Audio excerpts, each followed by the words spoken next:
soham. Okay. Yeah.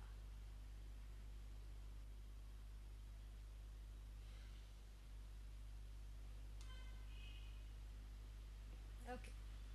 Wonderful.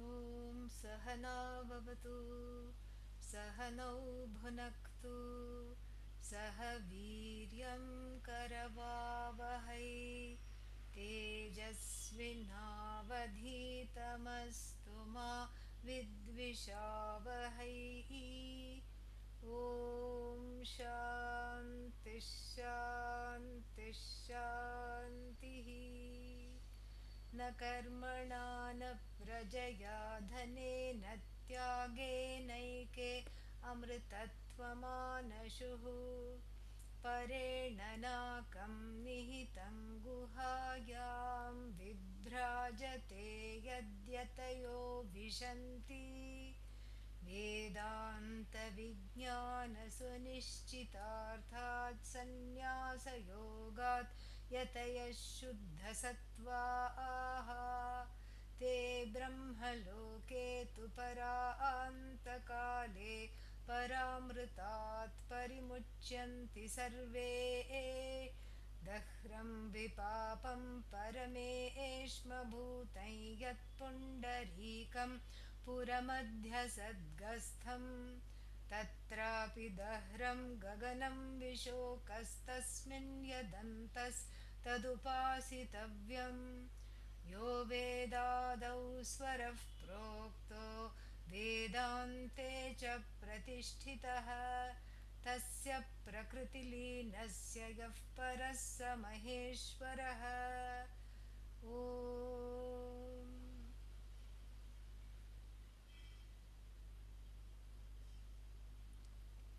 Namaste.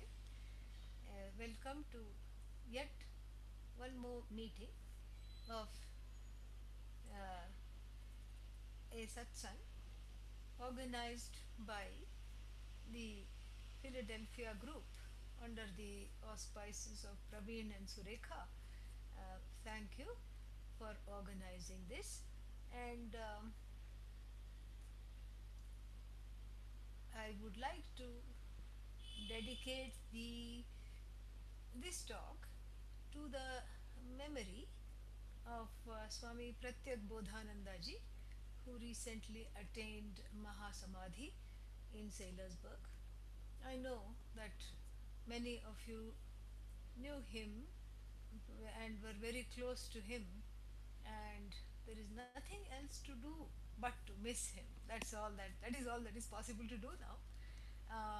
In a way, uh, sannyasis of his kind embody the spirit of this mantra that we are about to study.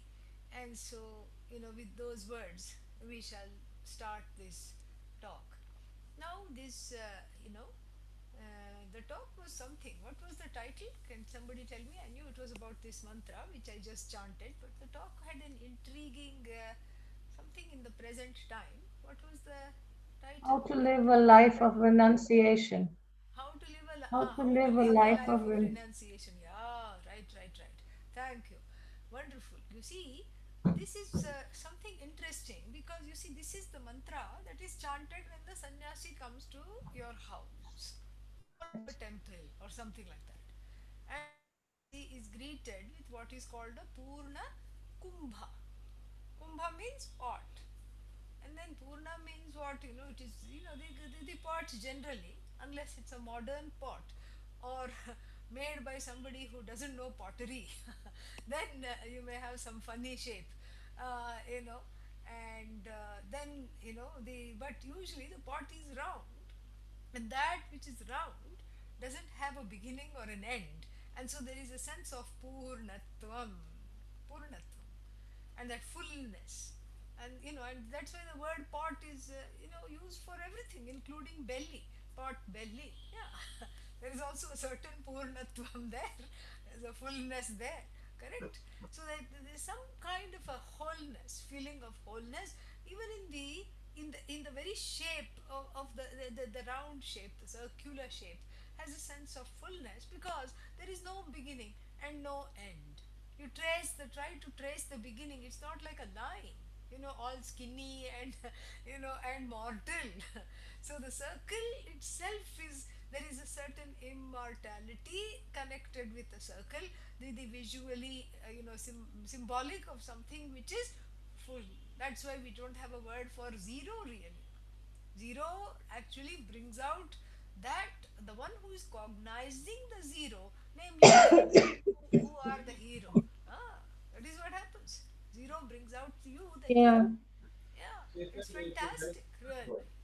And so, therefore, this is something which is so wonderful to see and so wonderful to understand that there is, yeah, and the word for the local word for zero is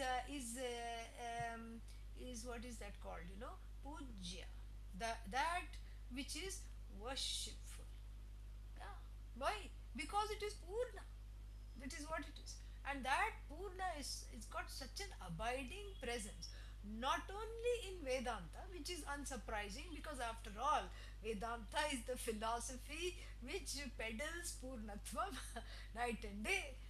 You cannot open your mouth to teach Vedanta without using the word limitless, Purna, whole, at least a few times in the course of the lecture. And oh, here we go. Now the mouthpiece is closer. You must be able to hear me nicer. Sorry about that.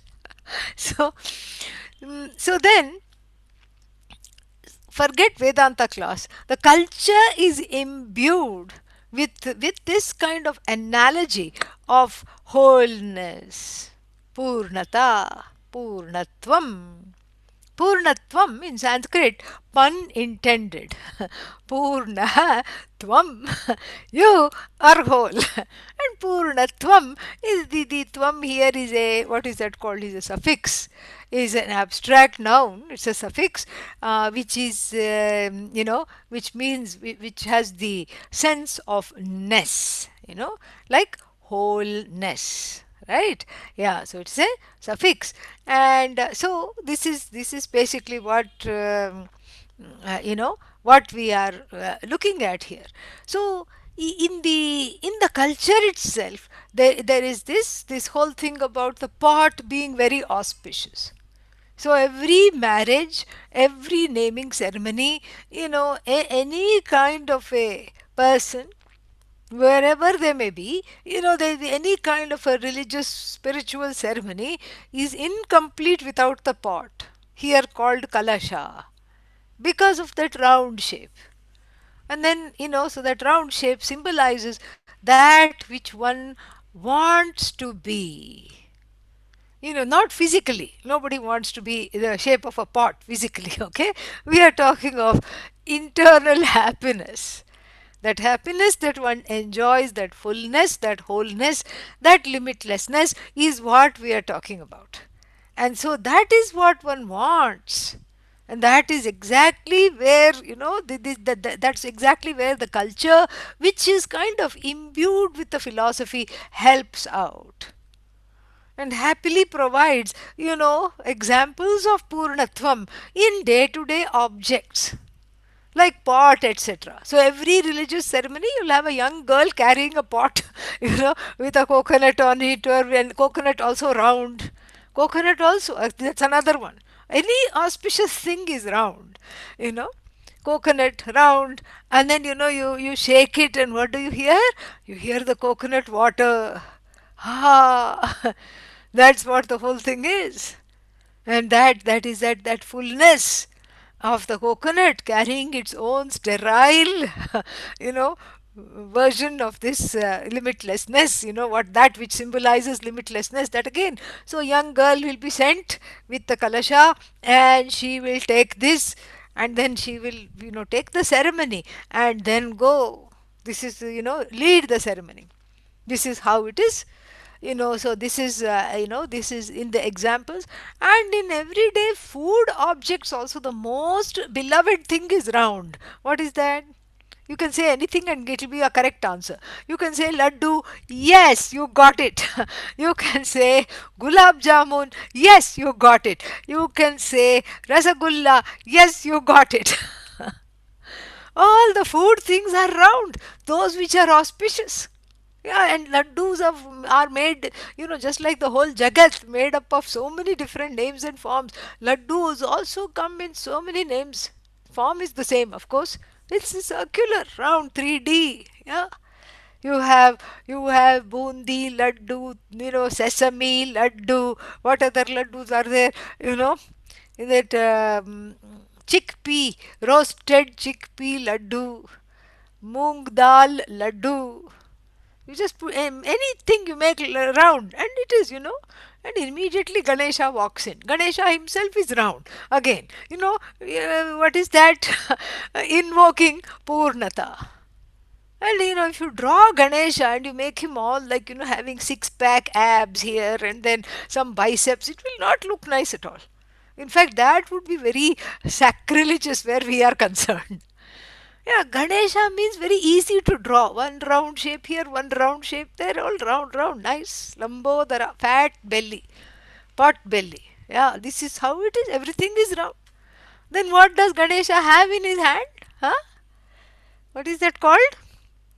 Modaka. That is also kind of round, correct? With a little pinched top, little, hairstyle up on top, a little tuft of hair. And that is that Modaka is Modaka means that which causes happiness, is that which is he's holding in his hand. He's holding in his hand a sweet which is called that which makes you happy, the cause of happiness. Imagine that. Imagine a dessert that is called, the agent of happiness. What a culture! And then you deconstruct this dessert further, and then you see that it is made up of some kind of a dough, and in which there is a filling, and the filling is just a ball of calories. Yeah. So it is laddu which is dipped in a batter and fried. That is what makes a modaka. you know. Yeah. So sometimes, they have all newfangled things now. Then, the pizza already has cheese on top.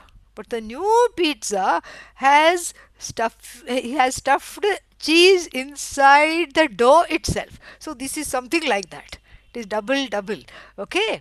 So then what happens, then we have this, we have this purna, and yeah, that's what I was coming to, that filling, it's called purna. ah that filling, which is just a ball of sugar or jaggery with coconut or with some little bit of dal. The dal is just an excuse. It is basically sugar, ghee, jaggery, all these things. The dal is just to hold it together. It is the glue. Okay, yeah. And the glue without the 10. Yeah, it, it is the glue that holds it together. Then that purna, that ball of wholeness, then you can put it in the wheat flour and roll it out. It is called puran poli. Puran poli. Yeah, that is again purna. This is a very famous, what is that called? Maharashtrian dish. They make it for every single excuse, and if sometimes even without an excuse it is made. Okay. Then, or you stuff that same thing inside something else and steam it if you have cholesterol, because you don't want to fry it. It is called it is a kind of a modaka. You put it in some kind of a steamed rice and then double steam it. It is some kind of modaka. Or you fry it if you dare to. That is also a modaka. That is all purna. So the whole culture, the way of life is geared towards this purnata, purnatvam, this wholeness. And with it reminding us from all direction. Wholeness, wholeness, wholeness, wholeness in the food, wholeness in the drink, wholeness in the worship, wholeness here, wholeness there, here a wholeness, there a wholeness, everywhere, purnata. Then my question to everybody is, how come more people are not interested in this mantra? How come more people are not interested in this knowledge? This is actually something which is very intriguing. How come? This is what we have to say. And so this purnata, this fullness is something beloved because it is in keeping with one's desires. In fact, the Vedanta would go all the way to say that this is the only thing that is worth desiring. Everything else you are free to desire, it's a privilege. But then, whatever you desire, you really want this alone, you know. It's like the child who said, I'm not hungry for lunch, but I'm hungry for laddu. ah, this is what the whole thing is. So, the child who says, I want laddu, how come if you're full, you should eat your lunch, then you will get the laddu, mother will say, or the father will say, and the child will say, no, give me laddu now because I'm not hungry for lunch. But the laddu goes in a different stomach, so to speak. This is exactly what it is. So there is a whole slew of things that one, as a self conscious being, as a self conscious, self aware being, confronts. The self conscious, self aware being, namely I, confront a multitude of things in the universe. Or, as they like to say these days, multiverse. Ah, I like it. I like this word, multiverse. Multiverse, you know. And whether to engage in this or not is not an option.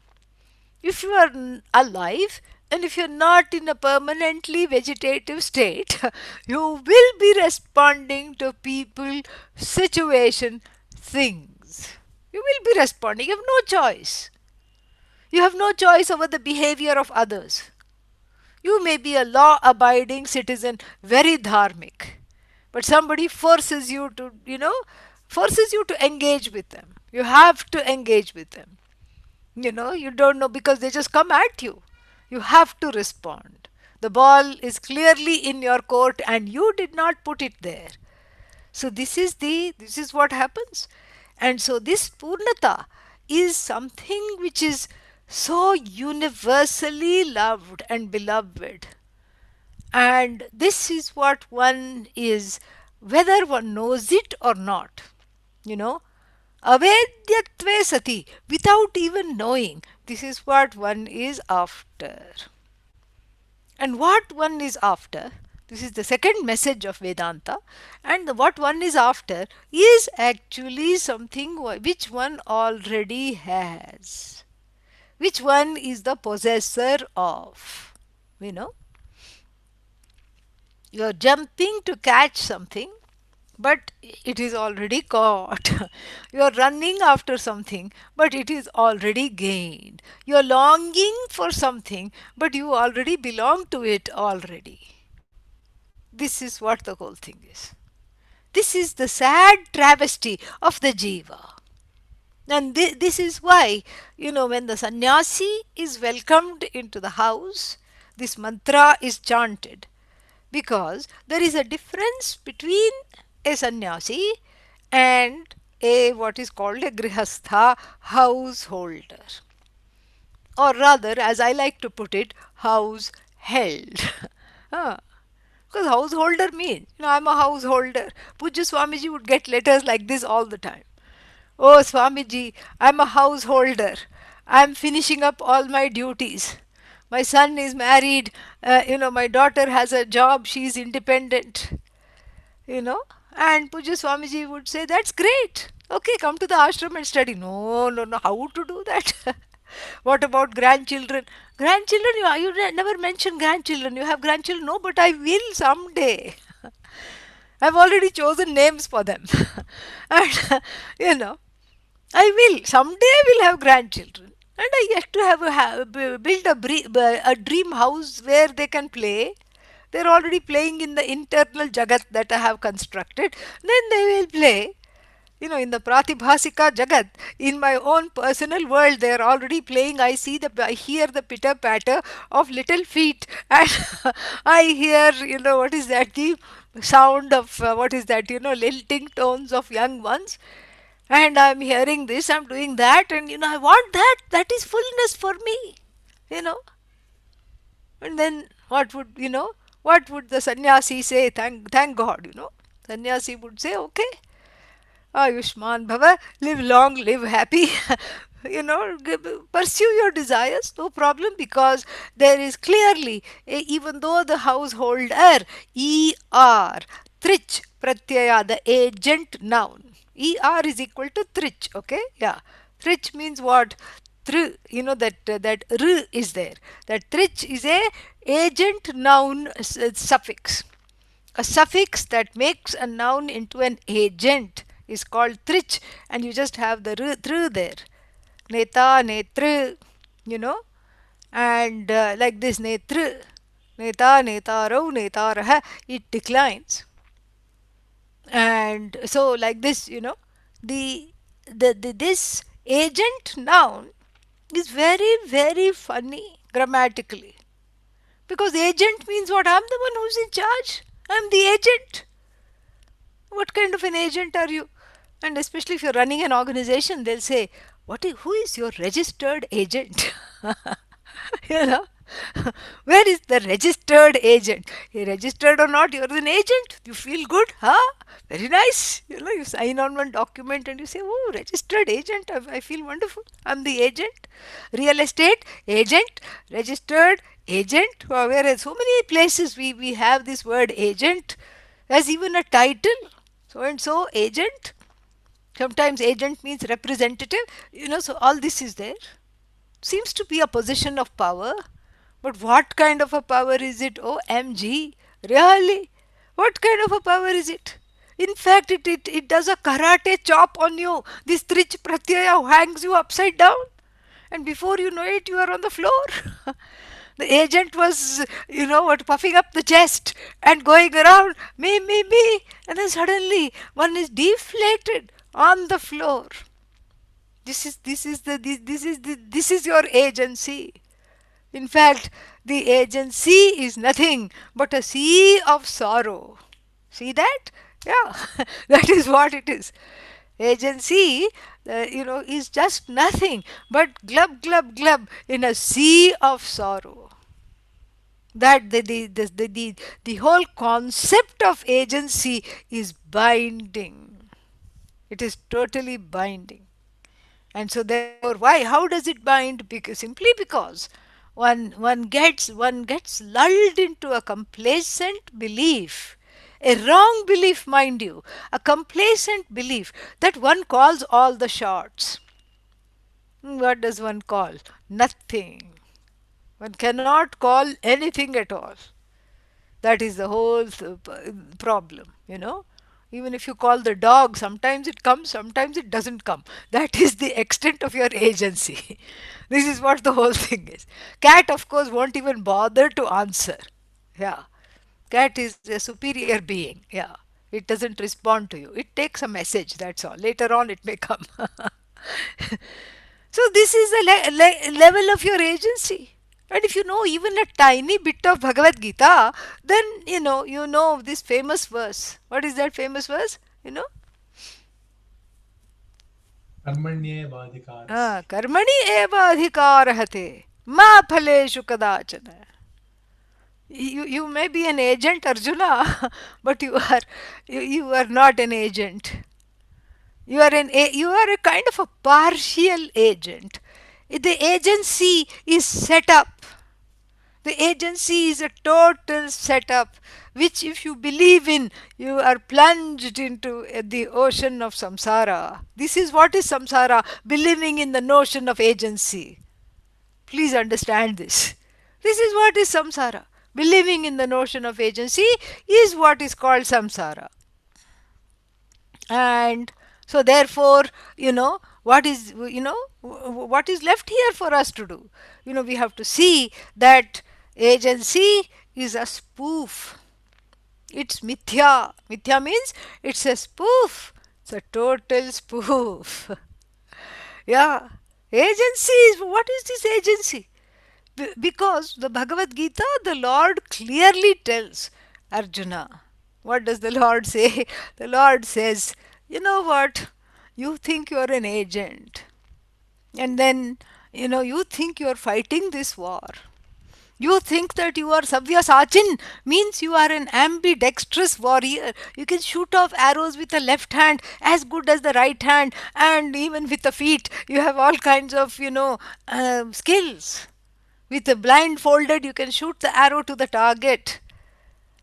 But you don't understand one thing. You don't understand that which powers this agency is not really you, the body, mind, sense complex. It's a borrowed power, which is the nature of you as the indweller of this body, mind, sense complex, someone who has to be understood as you, as the truth of yourself, not as simply this ahankara, which is the contribution of this trich pratyaya. The trich pratyaya pats and strokes the ahankara. Good boy, good girl, come on, yeah, you're the best, east or west, go for it, go for it. It's a trap. Don't listen to it, really. It's a very big trap. And so, therefore what? Karmani eva adhikarahate. Yes, you are an agent, but you are a half agent, really. Only age. You keep aging, that's all, in trying to keeping this thing. Yeah, that's all it is. You're only half of that is there. The other half is not there because agency means I should be able to do the work if I'm calling all the shots. Then I should be able to sit and reap the rewards. Is that not correct? But here, what is happening? I am doing the work, but somebody else is giving the rewards, namely Bhagavan, namely Ishvara. So the Ishvara's hands, the reward is, and then in my hand, the work is. Is this fair? Say no, so we can move on. Of course, this is not fair. I'm working hard, and I want the promotion. But my junior in the office is getting the promotion. I have been bypassed. And then of course, what is the what is the answer? If you are a devout Hindu, no other answer other than K for karma. My own karma, not somebody else's, not the neighbor's karma. Your own karma. Your own karma is the one, you know, is the one that is standing in the way. And therefore, what? Your own karma is standing in the way. And since your own karma is standing in the way, that means in this life or in other lives, there were certain things that were done which were contrary to dharma, which is why even though you work very hard, you are really paving the way for somebody else's promotion. This is why it is so. So your own karma is gift wrapped with a nice bow on top. Bhagavan puts the bow. Because bad news has to be given very pleasantly somehow. So Bhagavan puts the bow and then dispatches it. This is called prarabdha. This is a kind of karma. And this karma one has to prarabdham ihatu bhujyatam. Bhujyatam means it has to be eaten. So therefore what? Therefore the sannyasi, we are going back to the sannyasi coming into the house, okay? Yeah. So the sannyasi is entering the house, this mantra is chanted. Why? Why is this mantra chanted when the sannyasi is coming into the house? Because the sannyasi has washed his or her hands off this karma. Why? Because this whole, they have called the spoof of this agency, they have called the spoof of the so called connection between the efforts and the rewards of action, or in other words, between the action and the result of action. There is really no connection as far as you are concerned, you, the jiva, is concerned. And it's a very strange setup. Karmani eva adhikarahate. In karma alone you have the, adhikara. You have the right to, you have freedom of will. You are free to act. But regardless of how you act and how much you act, you cannot call the results of action. They are not in your hands. And in chapter 11, the same Arjuna is told, by the same Lord Bhagavan Krishna. What? Nimittamatram bhava savyasachin. Please be an instrument of my doing. Don't take on this agency. Give up the trich pratyaya. Give up the suffix called trich. And if you don't know Sanskrit, give up the er. That is enough. Yeah, you know, to take the er, as thinker, hearer, seer, doer, the famous one, doer, all these things is to err. So when you really believe in this and invest in this er, what happens, err takes place, you err.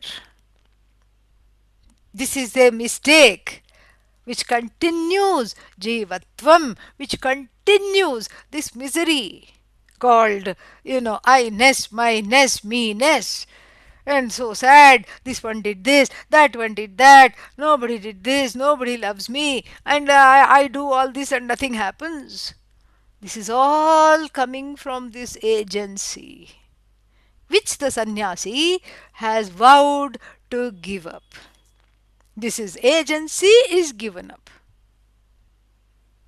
Then, how to give up agency? This is something which is very interesting to understand. How to give up agency? It's not something, if it's money, I can hand it over to you and say, okay, give it up. You know, if it is some, landed property, house, real estate, I can, it is in a deed. So, I can, gift it to somebody else, given up. But how to give up agency itself? This is very, it's a beautiful, discussion and worth looking into. The giving up of agency means, we have to go backtrack a little bit and see, why is agency so beloved? Why do I have to, take myself seriously as an agent? Why is agency so compelling, so beguiling? Why do I want this agency? This is something, an honest question to ask. Then, when you ask the question, the answer which will come, it will be, will go back to the things that one wants in life. Ayo, where did we land up? The things we want in life is so much, people may say, but they are reduced to, three things that one wants in life. What are the three things? These three things, into, if you want to sound fancy and impress your friends with a little bit of Sanskrit, you can call it Eshana Trayam, a group of three desires. Eshana, desire. Eshana Traya, threefold desire. Everybody has. So all the desires, if you just percolate and reduce into one, decoct into three, then you get these three desires in which everything is included. So what are these Eshanas? Eshana number one, Vitta Eshana. Vitta means what? Money, wealth. Yes, everybody wants wealth. That is why goddess Lakshmi is so beloved. You know, Lakshmi means you cannot, she of such brilliant allure. That's what Lakshmi means, that brilliance. She's golden. And you see the goddess temples in India, it is crowded. Can't set foot in it, COVID or no COVID. Yeah, they will say, Lakshmi will protect, let me go. This is what it is. It's just, it's amazing to see, you know. And poor Shiva will be sitting there in the form of a linga. Linga means sign. Sign of what? Renunciation. Really. Very few takers. But Lakshmi, OMG. And you do one Shri Sukta Homa, and it is just like the whole township will come. You don't even have to invite. And they will have a huge pit for this Chandi Homa, Shri Sukta Homa. and they will throw a 9 yard sari into the fire. They are offering the goddess a sari, and she gets very excited when the sari is offered. The flames really rise. And we have seen in our own homas, whenever you start chanting Shri Suktam, Durga Suktam, anything, Suktam, any goddess hymns, you start chanting, the fire just goes up. You know, this is something which is very interesting. So, therefore, you know, this is something to look at. This Vittaishana is the desire for wealth. Wealth is Lakshmi. That's why no Indian woman will settle for 12 carat gold. Never. 14 carat. It has to be as pure as possible. It is Lakshmi. And so, what is this Vittam? When you look at the concept of Vittam, it makes one happy. Wealth makes one happy because it spells a certain kind of a security. As one grows older, one likes to keep looking at the bank account. Sometimes you don't wait till you grow older. You keep looking at the stock market. You you keep looking at the bank account. You know, you don't wait till you grow older.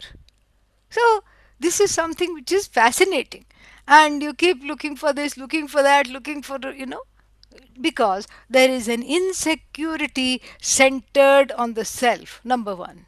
And that insecurity centered on the self, if it is not addressed, it is like a conflagration. It keeps growing and growing. How will I die? What is wrong with my health? How will I live? What will happen tomorrow? What will happen to my children? What will happen to the property which I have left behind? Etc., etc., etc., etc. It is huge. And somehow this vittam, this money, wealth, gold, property, land, all these things, it all symbolizes a certain kind of a what is that? It symbolizes a certain kind of an insecurity. The desire for all this, symbolizes a certain kind of an insecurity. And that is what is the first thing to see about this whole situation. And what is this whole situation? The whole situation is what is called vittaishana. Vittasya eshana, the desire for wealth. This is a very compelling and important part of this part of this wealth, part of this threefold desire. The first desire is called vittaishana, vittasya eshana. So this is when we unpack this vitteshana, two things appear. First thing is that one's own insecurity appears as a very important, what is that called? An extremely important, mm, uh, an extremely important feature in this desire for wealth. Another feature that goes in the desire for wealth is the following. This vittam is helpful in fulfilling other desires. First, there is the insecurity centered on the self that we have discussed. Secondly, this money or wealth is useful, supposedly, in fulfilling other desires. That is why it becomes very important, because as they say in America, there is no free lunch. And so everything has to be, kept, everything has to be, bought. And I want to buy my desires, and buying of the desires is what is called for, is what is also called vittaishana. These two reasons why money becomes extremely important. And because of this, I want more and more money. Okay? Then the second thing that generally people want, is putra eshana, putraishana. the desire for progeny. And even if you were to tell me, no, no, no, I really, we don't even, we don't have kids, I don't have kids, I never even wanted them, I don't have a single thread of maternal or paternal instinct in my bones. Even if you were to say that to me, you know, we will have to look at this desire metaphorically. It may not be, the real children, but the children again, so many things. It could be, you know, it could be if you're a professor or if you're in academia, it could be students that you want to pass on this to. Or if you are some kind of a judge, it could be some clerks that are, working under you, law clerks, with whom you have a kind of a progeny like relationship. Or even if it's not that, it is your own pet dog, pet cat, which becomes a permanent baby because they don't really grow up. This is how much they know. And so this is like, so baby means you don't have to take it, progeny means don't have to take, like, as a natural born or adopted child or any biological or any other kind of offspring. Offspring means, you know it springs off of this desire to be. That is what it is. Putraishana is your desire to continue in the form of the next generation. This is what the whole thing is. This is the second desire that is there. Universal. Putraishana. First one was what? Vittaishana, with two components. One is, that internal insecurity, a subjective component, and then the objective component. Therefore, I need the money in order to buy things, in order to make me feel secure. So the money becomes an avenue for fulfilling all desires. It has a power. Then, putraishana, desire for progeny of any kind, all kinds. Anybody that you have taken under a wing, your wing is included here, including foster children, godchildren, cats, dogs, foster cats, foster puppies, foster kittens. Everything comes under this putraishana. Then the last one is, as though this is not enough, one more desire is there, that is called lokaishana. Lokasya eshana. Lokyate iti lokaha, lokyate anena iti lokaha cha. Lokyate, that which is experienced, loka. And lokyate anen, which is, anena means it is experienced because of which, that is also called loka. you know Very, very interesting. And so this loka, very, interesting, because this life is however it is. In this life I could get whatever I wanted. But then naturally, after reaching a certain age, one gets curious what lies beyond, yonder. What lies yonder? Why? Because this earth, everything I have experienced, most of the things I know. How many holidays will you go? How many holidays will you go on? COVID has put an end to that anyway. So, you can go to the mountains, you can go to the ocean, you can go to the desert, you can go. So, in other words, not much to experience there. You can stay in nature, get bitten by mosquitoes because of some karma. You forgot the bug repellent at home, and you forgot that you forgot it also. Or you can go stay in some kind of a villa, or you can go, do a little half and half. So there's not much there. You eat lunch, you eat dinner, you eat it, that doesn't change. You eat a few things, you come back, you go, you come back, you go, you come back. One holiday, two holidays, three holidays. After a while, you feel, there must be something better. Then you get, spiritually minded. And then you pick up some pocket book of Veda. What happens after death? Where does one go? And then all the lokas, especially the lokas better than this one. Bhuhu, Bhuvaha, Suvaha, Bhuhu is our loka. Suvaha, Bhuhu, Suvaha, Mahaha, Bhuhu, Om Bhur, Bhuvas, Bhuvaha, Suvaha, Mahaha, Janaha, Tapaha, Satyam. Satyam is Brahmaloka. 7 lokas are there. And then naturally one is intrigued. Udhar kya hota hoga? What is happening over there? And more importantly, how can I go there?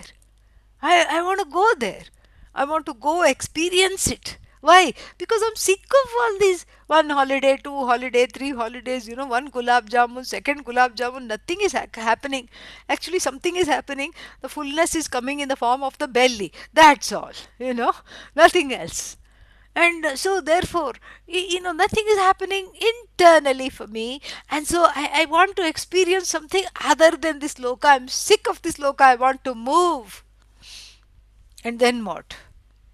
You go somewhere. One dies, one goes somewhere. And there also one is shocked and saddened to see two things. One is what? Like this, that is also finite. This loka is finite. And that loka I thought was immortal. No, that is also finite. It looks fine in the beginning, but it is finite. This is what it is. But why? That's not fair. Why is it finite? Because when we talk of laws, the law is that which is the same everywhere. So we have to go. If you ask the question, why is heaven finite? You have to see the law. And what is the law? The law is that, the same rules apply everywhere. And how do you go to heaven? How do you go to Swarga? How do you go to some, place, and some place other than this loka where you are? So the Shastra says you take on a body and then you go. Some kind of a subtle body. It has a little jet pack and then you can zoom around in various multiverses and then you like something and you go, or karmically you are pulled there, and so therefore you go there. This is what is according to your karma. You land up there. Meaning, karma means what? All the good deeds that you have done here, you go and reap over there. This is what happens. You reap somewhere. As you sow, so shall you reap. So the currency for going into these various lokas, the visa, is punya. So you do a good deed here and then you reap it by, having a bug-free night in Indraloka. No bugs Indraloka. In Indraloka, this is what is this Kim Vadanti. People say that. No bugs. You know and Lord Yama cannot come. No death as long as you're there. Lord Yama has to eject you out and then catch you. Indra spits you out, and Lord Yama is waiting at the door to deliver you into another body. Literally. You know, this is what happens. So, therefore, this is something which is very interesting. This penchant to go to a loka is again the nothing but the desire to continue to be, in disguise, wearing a Halloween costume, trick or treat, mostly trick. That's all it is. The trick is thinking it is permanent, but all it is a treat. It's just a little time away and you enjoy yourself and then you come back. This is what a loka is. You just go for a holiday. Pujya Swamiji therefore loved to call all lokas a holiday out. Just like you go here and stay in Holiday Inn, and then you go to a loka outside of the scheme of this particular loka, and then therefore what it is? Holiday out. So if you stay in Holiday Inn, you have given, they'll be very polite. So how would you like to pay for this? you know and then you have to give a plastic card. You can't just show a lot of money and say, look, I have some dollar bills. No, they're not interested in that. What is your credit card number?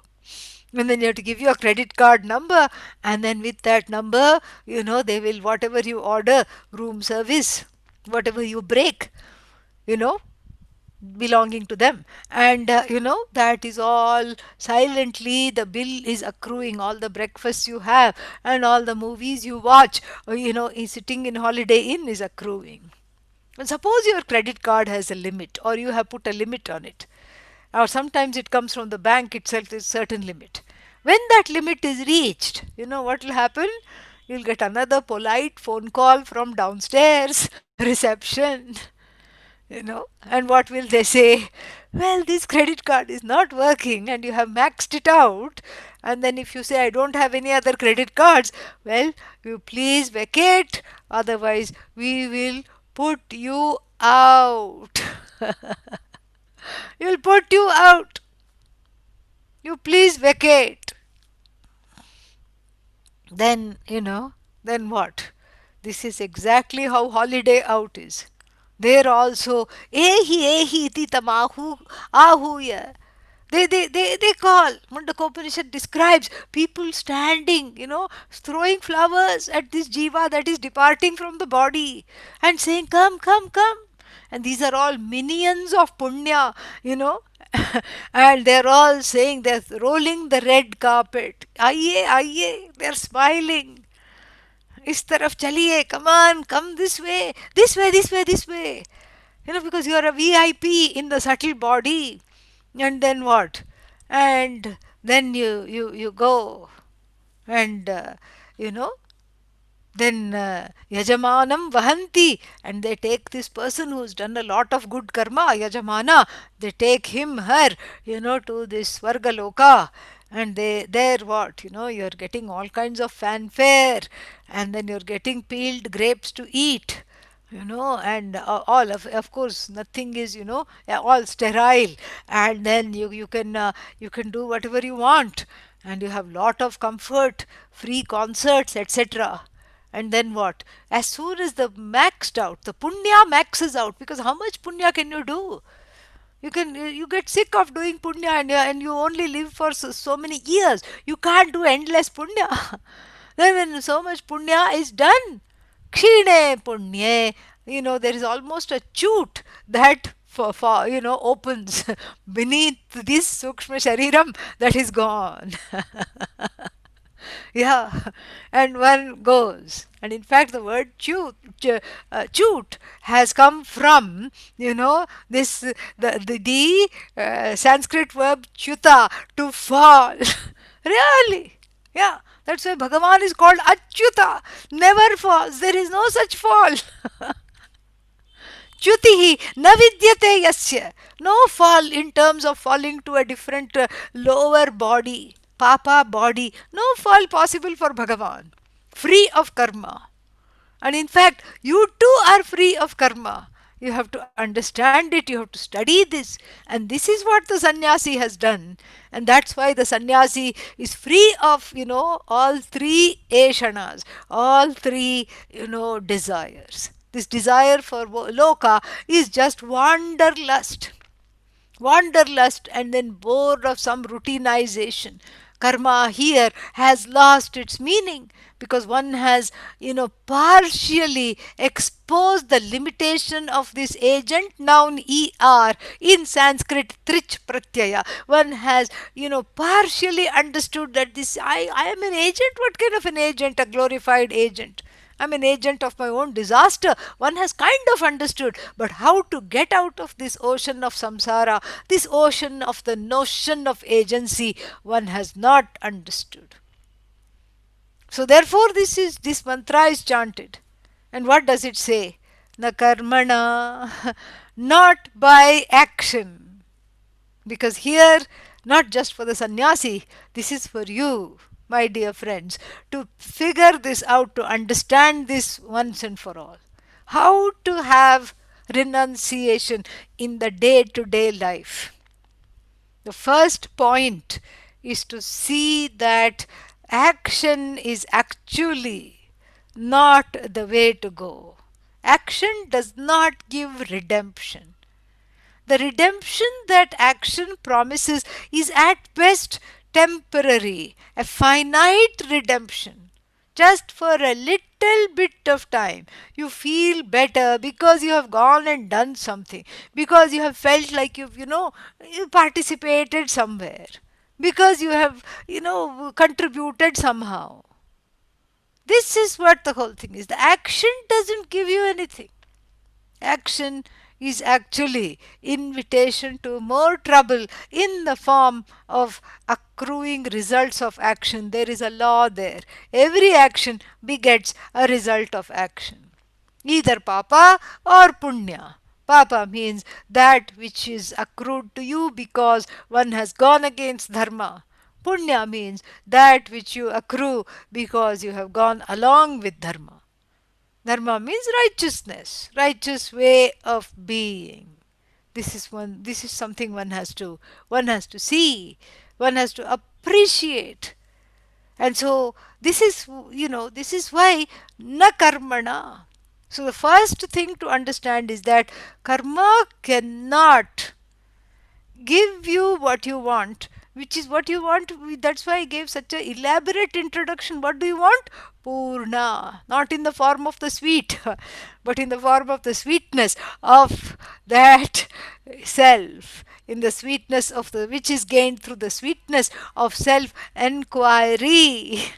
That is what you want. You want that fullness, you want that wholeness, you like round things, you keep drawing round things. Even all the Bhagavan manifestations of Bhagavan you worship is round. Every holy object is round. The plate out of which you eat is round. The moon which one loves to gaze at is round. Everything is round. And then what does the jiva do? Goes round and round, not seeing this fact. Keeps going round and round. This is what the problem is. And so, the first thing that this Kaivalya Upanishad, this mantra, wants you to see is that there is no going round and round for this. Na karmana, not through action. Through action, you can go to a loka, zoom, zip, zoom, come back. No problem. And then what? Through action, you can get money, lots of it. And then what? You get more agitated, more worried, more anxious because you don't know where to keep it. Especially when the economy takes a downturn, your smile takes a downturn, like that emoji with a face which is like this downturn curve, downward curve. So, therefore, to understand this itself is a great blessing. Na karmana. So the karma is useful, It can give me things that I want. It can make life more comfortable. This is seeing karma objectively. Nobody is saying give up karma. At least not in the beginning. Even a sannyasi doesn't give up all karma. Gives up the notion that I am a karta. That's what the whole thing is. Karma need not be given up because even sitting still is karma. Simply sitting is karma, sitting still is karma. So, therefore, even the sannyasi doesn't give up karma. You cannot give up karma. So, what can you do? You can understand, you can clip off the ER. I do, yes, but I'm not a doer. The to invest too much into the ER, is to really err. Yes, that's what it is to fall into error. That is what the whole thing is. Na karmana, not by action. Action means what? Whatever this vittaishana is there, this vittaishana is included in this word na karmana, because the karma is done for the sake of all kinds of money, wealth, fame, name, all that comes under vittaishana. And then what? Na prajaya. Na prajaya, not through progeny. And here a small footnote. Put nama narakatrayate iti putraha. Punnama narakatrayate iti putraha. So put is a meaningless word. It is really, if you to look in the Sanskrit dictionary, there won't be such a word. If there is, it is simply to illustrate how the word putra, progeny, is made. So put nama. Nama means it's just a word. which means something terrible, like, going into the afterlife in a bad way, going into the afterlife without having done any punya. We were only concentrating on nice food and wonderful clothes and sitting and having chai with Indra. But don't forget, there are seven other lokas which are worse off than this, which one doesn't want to go to. Atala, Vitala, Sutala, Dharatala, Rasatala, Mahatala, Patala. So many lokas, so little time. So those lokas everybody wants to keep away from. And so what do? You quickly contribute. You contribute to the society by what? By having children. That is the sure way of contributing, correct? Because you feed them and then you let them loose in the society to further contribute. you know this is what you feed them, you take care of them, and then you let them loose into the civilization to be able to contribute further. And then the praja tantu, the tantu means the string of praja. Tantu means the wire, the string of praja continues. Prakarshena jayate iti praja. And of course everybody invests a lot in their child, in their children. They want them to be brilliant. They want them, after all, they are extensions of themselves, or so they are often seen. They want to be brilliant, they want to be wonderful, they want them to be, to contribute well by becoming good citizens. They want them to accomplish great things. And so this is what is called, you know, this praja one invests in. And I told you the word praja is metaphorical. And so this putra, is believed that when you contribute to the society and have a suputra, a good progeny, then definitely you will go to heaven, because that is punya. Ah, this is what the whole thing is. And it's a no brainer punya. All you do is have a child and then you'll go to heaven. This is the idea. you know Not so easy. But what if the so-called child, cute at first, but then lands up behind the bars at a later date? Then you don't get to go to heaven. That's not how it works. But this is just a vadanti. It is a belief. It is a belief that if one has a child, one goes to heaven. So that is why, it is called putra. Put nama narakat trayate. So it saves me from the other seven lokas, which are not very nice. And so therefore this desire for this child, to have a child, and somehow the word putra, since it is masculine, was considered to be son. And so then what? Everybody is hankering in India after a male child, being a patriarchal culture. Very sad. So then what? So this is so therefore the Shastra says na karmana na prajaya, not by praja. Then what? There must be a way, not by progeny, not by having children. Do I get this, immortality, this purnata, this fullness, this limitlessness? Not by going places, not by progeny. And then, na karmana, na prajaya. There must be another way. Dhanena, by wealth. Oh, I should have wealth.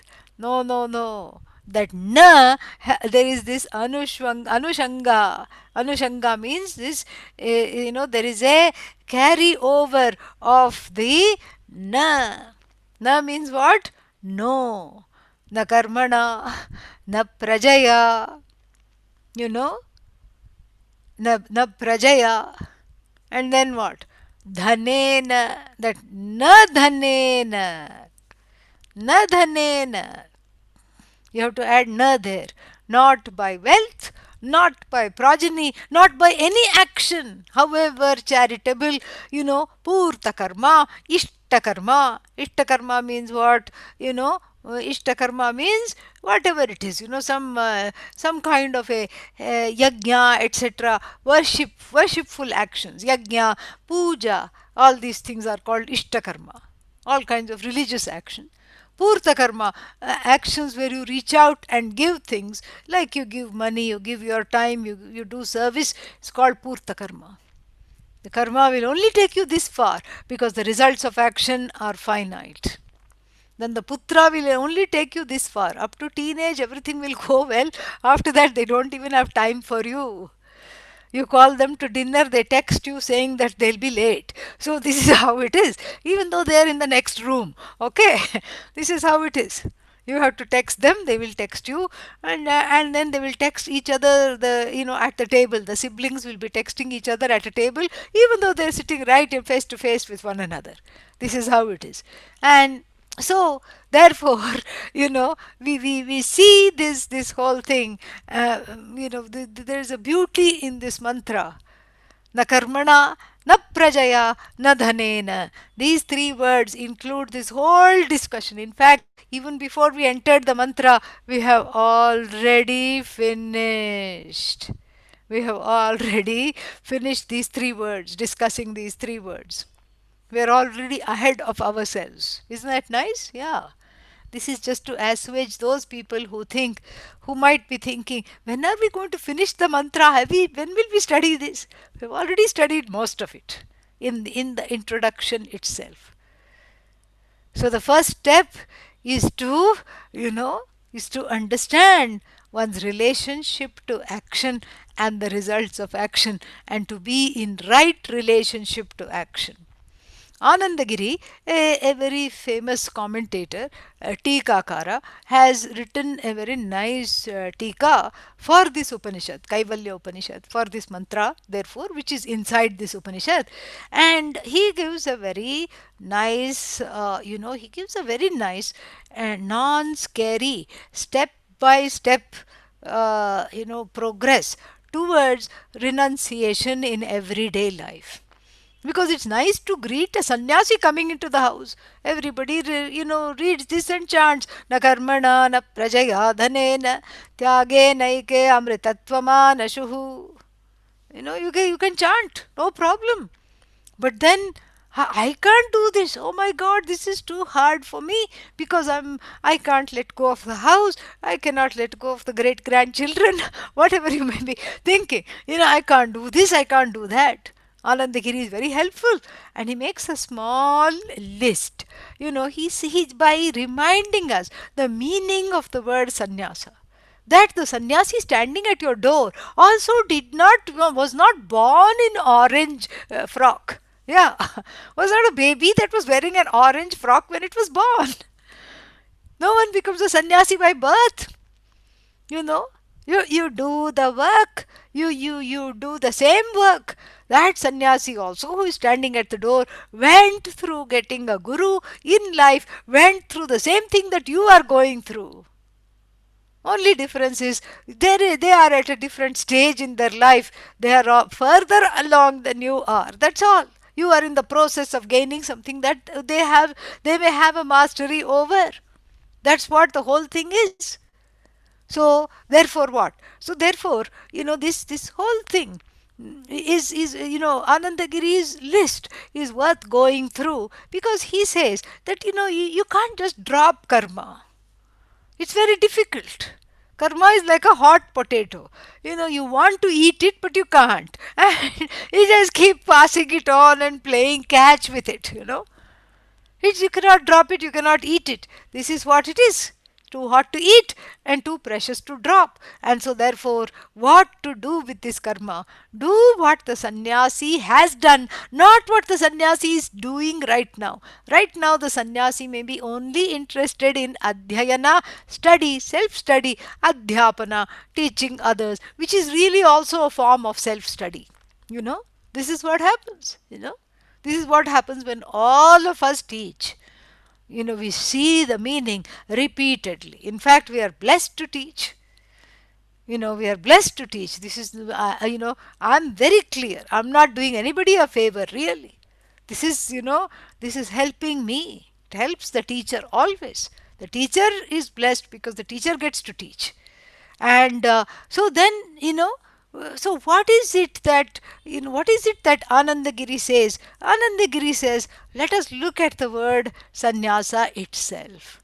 And he first looks at sannyasa, unpacks the word, and says samyak nitaram asah asu kshepe. Asu kshepe means the root verb asu, kshepe in the sense of throwing away.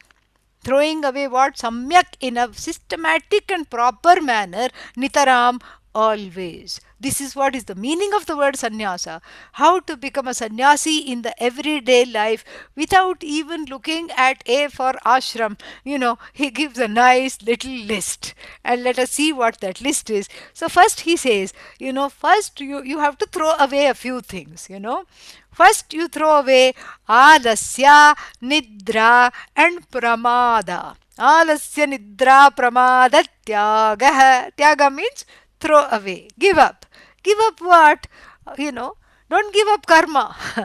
That is dangerous because one is afraid of being, unoccupied. One is afraid of being free.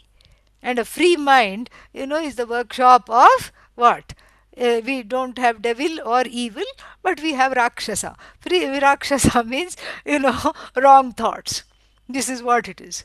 So don't make it into a Rakshasa workshop. And so therefore what? So first thing to give up, he says, is alasya. Alasya means this ennui, a kind of a boredom with life, which we were talking about before. So have the everyday life full of pep, joy, and enthusiasm. Plunge into the work that needs to be done for the day with enthusiasm. I recall Puja Swamiji's response when a young girl asked him, and what did the young girl say? Swamiji, what is it that you love to do? What is it that you hate to do? And Puja Swamiji said, whatever there is to be done, I love it. This is what very interesting because one can't always do as one likes. Life throws things at you and you have to learn to catch. Sometimes you have to be in the middle of the field to catch, sometimes you have to be in the goalkeeper, sometimes you have to catch it from different places in the field, and you have to just be there. And therefore what? Therefore one responds by coming into a place of enthusiasm with what needs to be done, by seeing that karma is finite, but I'm doing this for my own growth. So you don't stop the karma, you do it for your own growth, and in fact you do it as an offering to Bhagavan. Tasmai Namaha. You know, you do it as an offering. Yes, karmani eva, adhikarahate. Oh Lord, you said I have only something, I have adhikara in karma alone, but actually, you know what? You please take away this adhikara also. You please do this. You please tell me how to do this. You please guide my hand that is doing this. Ishwararpana buddhya karma kuru. This is the first step of delinking from this do worship, experiencership. This I am thinker, hearer, doer, I am the achiever, I'm the one who is accomplishing things. To get away from that, you can't drop karma completely. So drop the alasya, drop the procrastination, drop the boredom, drop the apathy. How? By becoming a devotee and seeing every action that needs to be done. Because as I told you in the beginning, you have to confront this world. There is no option. It is throwing stuff at you. You have to catch it, you have to deal with it. And so therefore what? So this is what you have to do. What you have to do is you have to become a devotee.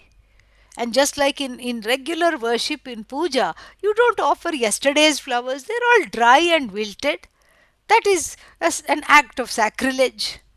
And similarly, if the flowers are your own action, they have to be fresh, they have to be smiling, and you have to be enthusiastic. Very, very nice. So you give up, he says, first thing is a group of three. Alasya. Alasya means laziness, procrastination, and then nidra, falling asleep in the middle of the job, literally or figuratively. Nidra. Nidra tyagam kuru. Nidra tyagaha. So give up nidra. Oh, should I just be a night owl? No, when you sleep, you sleep. But don't sleep when you're supposed to be doing something, you know, like study of Vedanta class, you know, which just invites sleep for some reason. And then, then what? Then he says, Pramadatyaga. Pramadasya tyagam kuru, pramadasya means, pramada means neglect. Okay, I'm doing it, but I'm just doing it lazily, hastily, and just done, finished. No, don't be neglectful towards the duty, and don't have procrastination, and don't have an attitude of apathy, and don't fall asleep on the job. First way to reorient oneself with regard to the karma. See how clever Anandagiri is, amazing. And then he gives the second point. After you have mastered this, or side by side, Nishiddha karma tyagam kuru, Nishiddha karma tyagaha. Nishiddha karma means stop doing things which are not supposed to be done. Why? Because if every action is a worship, an act of worship, then I cannot go against dharma. Even at my own peril, I stick to dharma. So what? This is very, very nice. Wonderful. I stick to dharma. And so what? I don't come under the pressure to do adharma. So then, Nishiddha karma means, there are five kinds of karmas. And then, Kamya karma. Kamya karma means actions which I pursue for gaining things which I want. Nishiddha karma, Nitya karma, Naimittika karma. Like this, there are different karmas. And then so, Nishiddha karma tyagaha means that which I am not supposed to do. Tell lies, go against dharma, defraud somebody, cheat somebody, cut corners, hurt somebody intentionally. Unintentionally things happen, but intentionally go and hurt somebody. All this I refrain. The second kind of thing I give up is Nishiddha karma. Whatever is not to be done, I give that up. I do not do that which is not to be done. And then, then he says, after you have accomplished this, then you can talk about karma tyaga, which is what coming close to the sannyasi. Vividisha sannyasi, Vividisha sannyasi means the sannyasi wanting to give up wanting to study this completely all the time. Veditum ichha vividisha. So then, the sannyasi wanting to study this full time and lead this kind of a life gives up karma, who plays only the role of a sannyasi. Minimal, eat, drink, teach, study. That's about it. Nothing more. Sannyasi does not gossip, does not go here, does not go there, and does not cause fights between people. And in fact, if you're a sannyasi and if you go for bhiksha, and the husband and the wife or whoever, the partners in the house start fighting, the spouses start fighting, the sannyasi should get up and leave politely, make excuses and leave. And then what? Take the angavastram and tie it on the belly tightly, because, to not make the stomach growl anymore. You're not supposed to be in a place of conflict. You're supposed to remove yourself. And so, therefore, what? So, the third tyaga finally is karma tyaga. But then, the one who has jnana nishtha, the one who has abides in this teaching of Vedanta, in this purnata, has the fourth level of karma tyaga, which is kartritva tyaga, which is what we have been talking about. The giving up of the notion I am an agent comes at the very end. So don't outpace yourself. This is very important. Don't say, I want to just, behave like a sannyasi tomorrow itself. One will fall flat on one's face. It is a setup. And the mind is very, susceptible. The ahankara is susceptible to these setups. And then if you set the goal too far away, it's very difficult to achieve. One falls flat on the face. So take the steps of what the sannyasi has, talked about. And the sannyasi has talked about, has gone through all these things what the shastra has talked about. And so therefore what? So first is alasya nidra pramada tyagah, and then nishiddha karma tyaga, and then karma tyaga, and then finally agency. Bye bye. The notion that I'm an agent, tyaga, is accomplished in stages and in baby steps. न कर्मणा न प्रजया न धनेन न धनेन. Then what? त्यागेन AK त्यागेन AK त्यागेन AK. Eke is a funny word, it is not.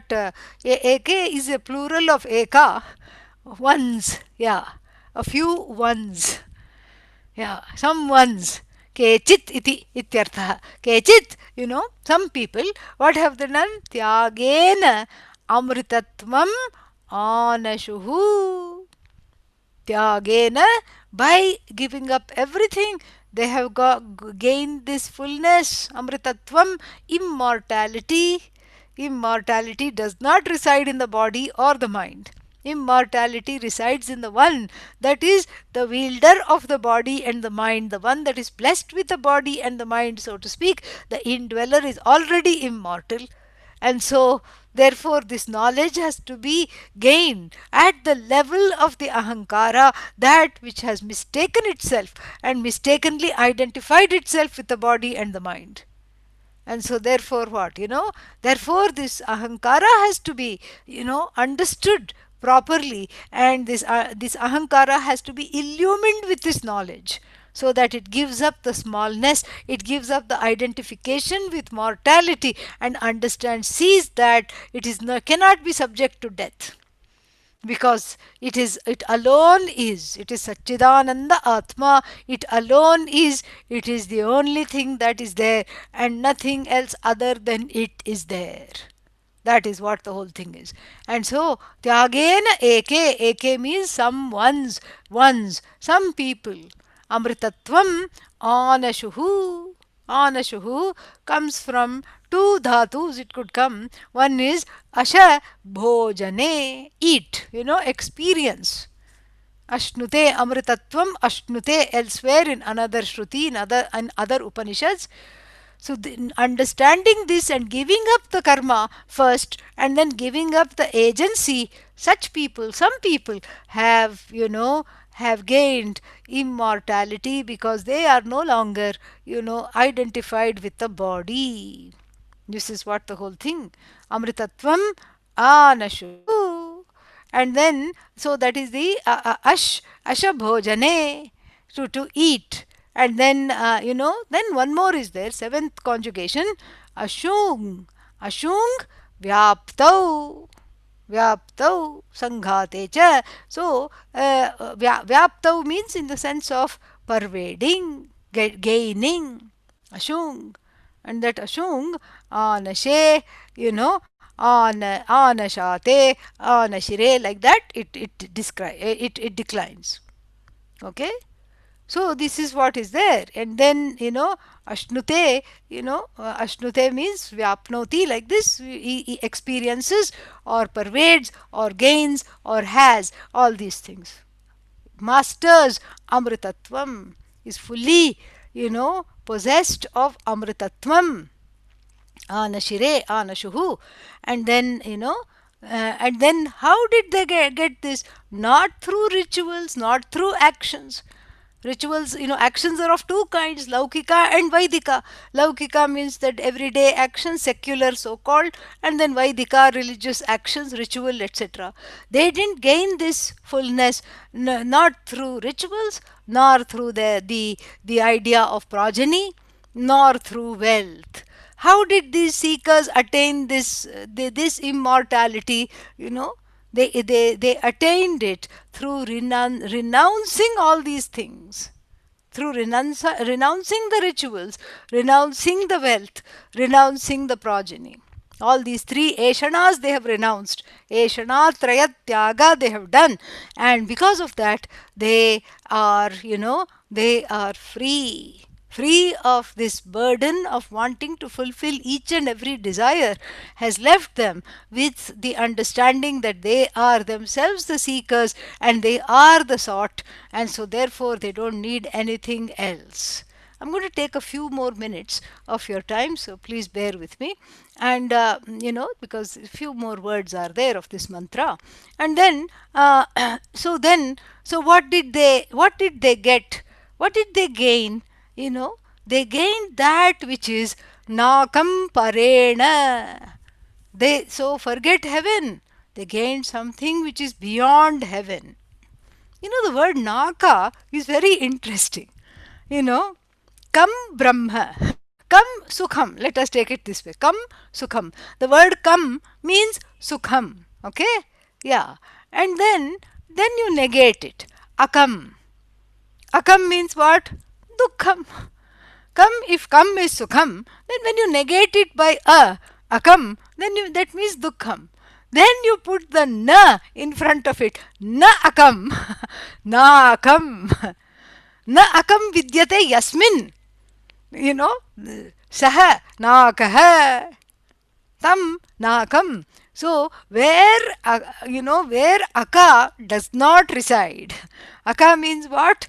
Aka means dukkha. So dukkha does not reside where? That is called nakam. Very nice. You know, and so in which dukkha doesn't reside. In which loka dukkha never resides. Oh, which is that loka? I want that loka. Where is it? Where is it? Where is it? You know, kutra asti? Where is it? Where is it? Where is it? It is right where you are looking. It is the look, it is the content, the nature of the looker. And sometimes when you think of heaven, you look up. It's the nature of the looker upper. The one who is looking up is the one who is what? Happens to be immortal. This is the phala of this knowledge. Very beautiful mantra. Happens to be the one already free. Immortal means free. Free of these three eshanas, free of, this seeking a certain kind of a fullness through the pursuit of the finite. Giving up the pursuit itself is what symbolizes the ultimate purushartha in life. So you wanted lokas. This is beyond the loka. Where is it? Nihitam guhayam. It is in the cave. Oh, I'm ready to go. I can go inside the cave. you know, which cave? You know, and most people think, I don't know where this cave is. Cave is buddhi. Cave like buddhi.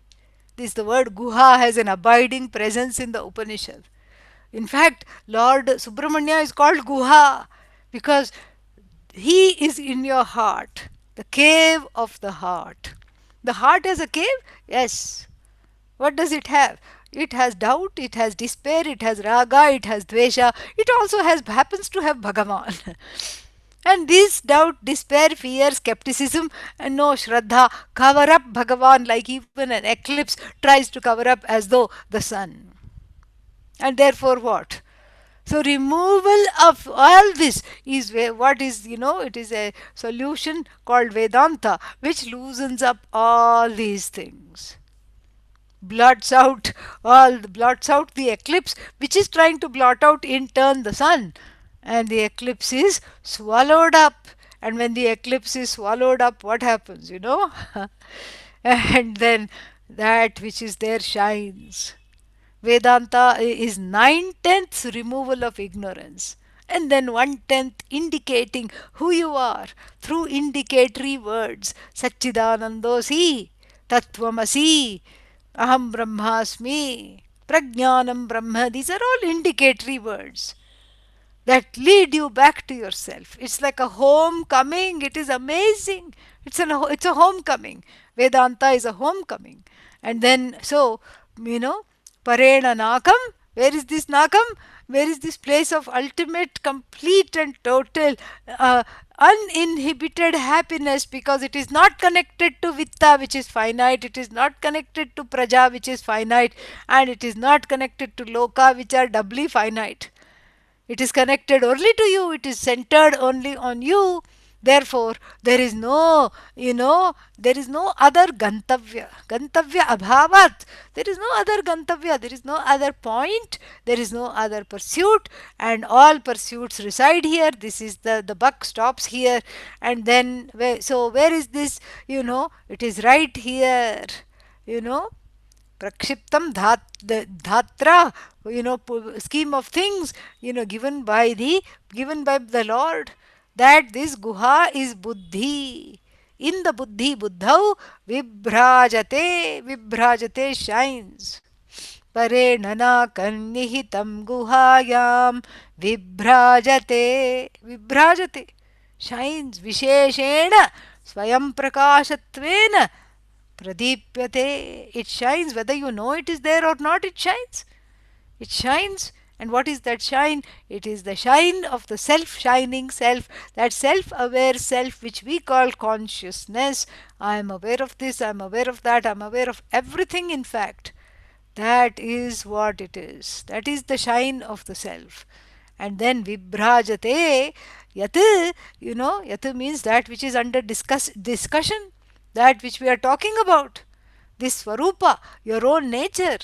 Yatayaha, sannyasinaha, vishanti means enter. That's why this mantra is chanted when the sannyasi enters.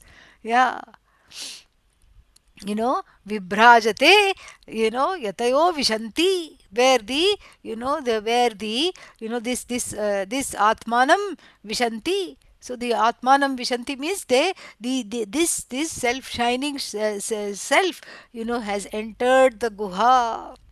The self shining and self has entered the buddhi, so to speak. Enter again is within quotes. There is no entry, there is no exit, there is no beginning, there is no end. Round shape. Remember, that's how we talked about, you know. That's what how we started. That's what we have been talking about. And then there is no stopping, there is no going. There simply is, and that which is you. No coming, no going. This Vishanti is just, this is just a upalakshana, because these people, they have given up the notion of doership by through all these other steps, by sanctifying karma as an act that invokes Bhagavan, which is for the sake of Bhagavan. In fact, it is just, I'm just an instrument.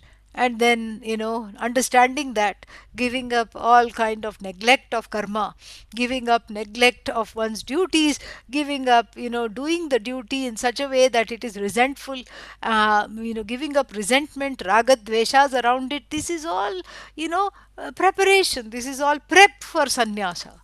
So you use the karma to prep for the renunciation. That is the key here. And when you prep for the renunciation, what happens? You let go of karma itself. The karma itself drops. First nishiddha karma drops. Then after that, kamya karma drops. Then when Nishiddha karma and Kamya karma drops, hopefully there is not much cause for to do Prayashchitta karma. Any atonement kind of karma is not needed. That also drops. Then what is there? Nitya karma and Naimitaka karma. Daily prayers and occasional prayers, keep doing, no problem. That's how one remains a devotee. And then atonement also you can do once in a while, no problem. But this nishiddha karma, that which you are not supposed to do, you drop. Along with that, raga dveshas drop. Then next one to go after, which is not mentioned in Anandagiri's list, is what? Kamya karma. Actively pursuing all that one wants. This droppage happens after some security is gained, and after some after the knowledge is pursued a little bit more. Yeah, the knowledge is pursued a little bit more. You see, what happens is that, there is an interest. The interest is there, but for some reason people feel like this is not meant for them. And for some reason people feel like this is beyond me, or I can do it once in a while. So I can attend one or two talks occasionally, but every week, no. Every day, certainly not. So this is where one can exercise the free will to see that actually it is benefiting you in all other areas. Shravanam benefits not just, in the pursuit of Vedanta, but in all other areas. One feels more objective, one feels lighter, one feels more, together as a person. So this is something which is very, very important to see this, to see that this purnata, rests where? In the truth of yourself. And that truth is not gained through action, it is gained through the pursuit of, to the pursuit of this knowledge. And through the pursuit of this knowledge, which reveals the self, self-aware self, which you are aware, in that awareness itself, it reveals that self-aware self to be the cause of the universe, to be one with Ishvara. And that's where the Purnata lies. And that's why everyone hankers after this Purnata, so much so that every sweet dish in India practically is either round, or or it is named after some kind of a fullness, Purnata, Purnam, Purnata, Puran, Poli, etc., etc. So that is because Purnata is indeed sweet. Purnata is what one wants. Purnata is what one must be after. And Purnata is Vedanta. Vedanta is Purnata. Purnata is you. And so if after this talk, if somebody asks, what did you do in the talk? Oh, we just talked about, we went round and round about roundness. You can say, okay, and you won't be going, and you will actually be very much to the point if you said that you went round and round. Yeah, very nice. ॐ पूर्णमदः पूर्णमिदं पूर्णात् पूर्णमुदच्यते पूर्णस्य पूर्णमादाय पूर्णमेवावशिष्यते ॐ शान्तिः शान्तिः शान्तिः हरिः ॐ श्रीगुरुभ्यो नमः हरिः ॐ. Yeah, Thank you so much. there some. Thank you, thank you. There are some questions. If the goal of life is moksha and all we do or don't do is achieve that goal, isn't it like we are always focusing on a distant goal? No, it's not distant. It is already achieved. You have to understand it. That the feeling that is distant has to be, has to be corrected. You feel it is distant, but it is not distant, it is you. It is covered up by all kinds of notions, including the notion that it is distant. Okay, yeah.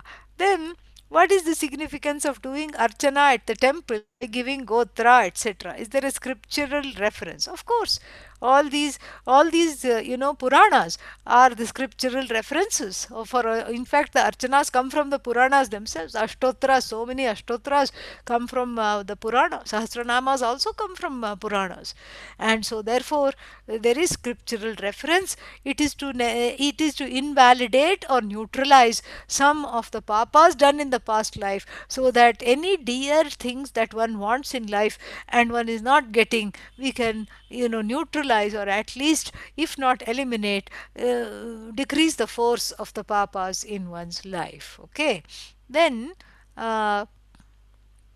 what is the significance of abhishekam? Same thing, yeah, abhisheka is very much there. That is again coming from all the agama shastra. Agama puranas are there, and they talk about abhisheka, what dravyas to use, everything. You just don't make stuff up. Ours is a very ancient tradition, and a minimum anything is 5000 years old.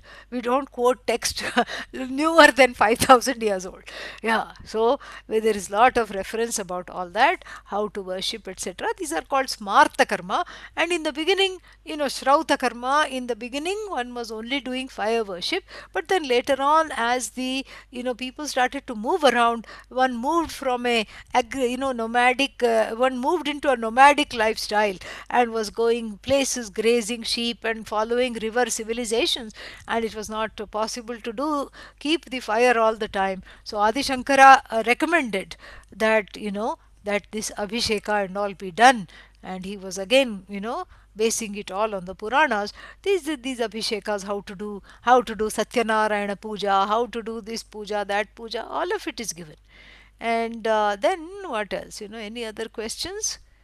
I think that's it. One more. The concept of I'm not the doer is clear. The challenge seems to be to do the best within the provided body mind complex with that understanding. Where does the role of free will begin and end? The free will is just, what is that? One is free to think that one has free will. Then that is about it, really, you know. So the free will is there, because you are obviously making certain decisions, and you want to do the best. That is wonderful. If you want to do the best, you should do the best. But then you are not really doing the best. It is Bhagavan helping you. That is how you have to, you reorient yourself to understand that. And that is the way to do, that is the way to go. Yeah. And then there are some questions here. It is difficult for beginners to see that I am doing that, but I'm not the doer. Letting go of kartrutva bhava. How much ever we think I'm conscious, doership is still there, and it brings forth emotion, anger, sadness, frustration. I tried to follow naham karta, harihi karta. Could be lacking the bhakti that this too didn't work. How do you suggest we go forward? Yeah, Anandagiri's formula. First, you give up laziness, resentment, and what was the third thing? Nidra tyaga, alasya, and indifference, and laziness, indifference, nidya tyaga, alasya tyaga, pramadas tyaga, and then be alert and, dedicate what you're doing to Bhagavan. First step, you know second step only, after you have mastered this, then you go, and then you do this for your own growth. You have to become, you have to make a, and you do this for their own growth by not doing, following, by not doing what needs to not be done. Nishiddha karma tyaga. Then you do karma tyaga. Then you give up, nishiddha karma. Then you give up kamya karma. Karma tyaga is kamya karma. Whatever you desire to pursue, then by that time you are ready to not pursue. And then finally, doership drops on its own. Okay. So I discussed this in detail. That is how you take these 4 steps. Don't have to suddenly do that. Why does the Gita and learning of the Gita is not applicable to be implemented in the interaction with a spouse? Ha ha ha. That's a very nice question. All that prevails is impatience and criticism. Because the spouse is also studying the Gita. That is the only reason why it doesn't work with the spouse. Yeah. And you are very fortunate. So therefore, what you do here is that you there is a formula for that I give. So you follow one, few hours in a day, once a week. No criticism, only appreciation day. Okay. Yeah, I've done this, and the people have have had some success. See, you look at the smiling faces of Harinder, Janani and Prasad, and you can see that.